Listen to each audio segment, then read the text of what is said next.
नमस्कार साथियों। आज हम बात करेंगे भारत रत्न डॉक्टर भीमराव अंबेडकर जी की, एक ऐसे युग पुरुष की जिन्होंने न सिर्फ संविधान बनाया बल्कि समाज के दबे कुचले, शोषित और पिछड़े वर्गों को न्याय दिलाने के लिए अपना संपूर्ण जीवन समर्पित कर दिया। डॉक्टर अंबेडकर का जन्म 14 अप्रैल 1991 को एक दलित परिवार में हुआ था। उन्होंने समाज में फैली छुआछूत, असमानता और जातिवाद को बचपन से ही झेला, लेकिन उन्होंने हार नहीं मानी।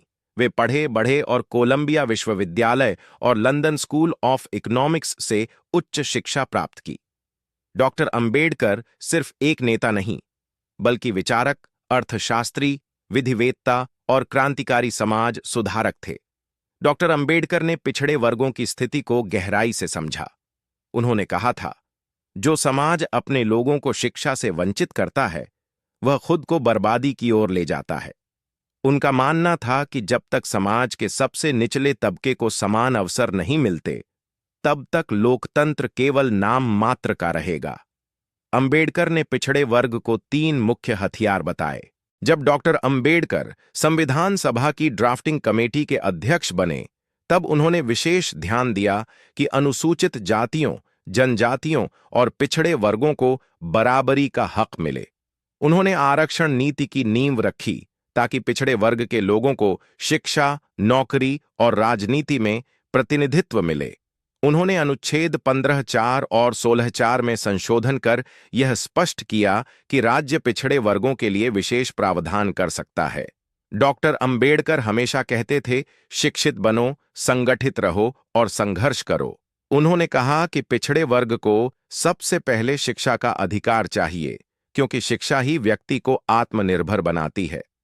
उन्होंने कई छात्रावास, स्कूल और पुस्तकालयों की स्थापना की और शिक्षा को आंदोलन बनाया।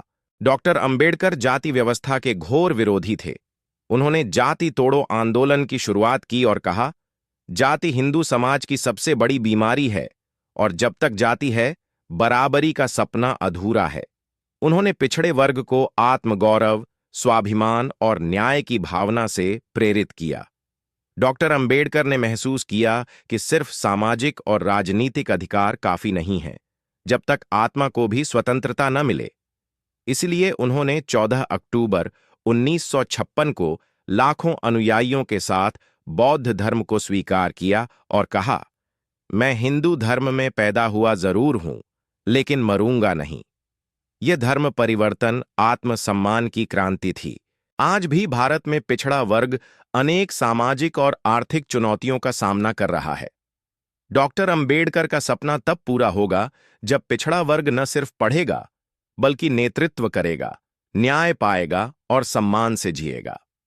डॉक्टर अंबेडकर के विचार आज भी मार्गदर्शन करते हैं और हमें उनके दिखाए रास्ते पर चलने की जरूरत है। डॉक्टर अंबेडकर सिर्फ एक नाम नहीं, एक आंदोलन है। उन्होंने पिछड़े वर्ग को आवाज दी, पहचान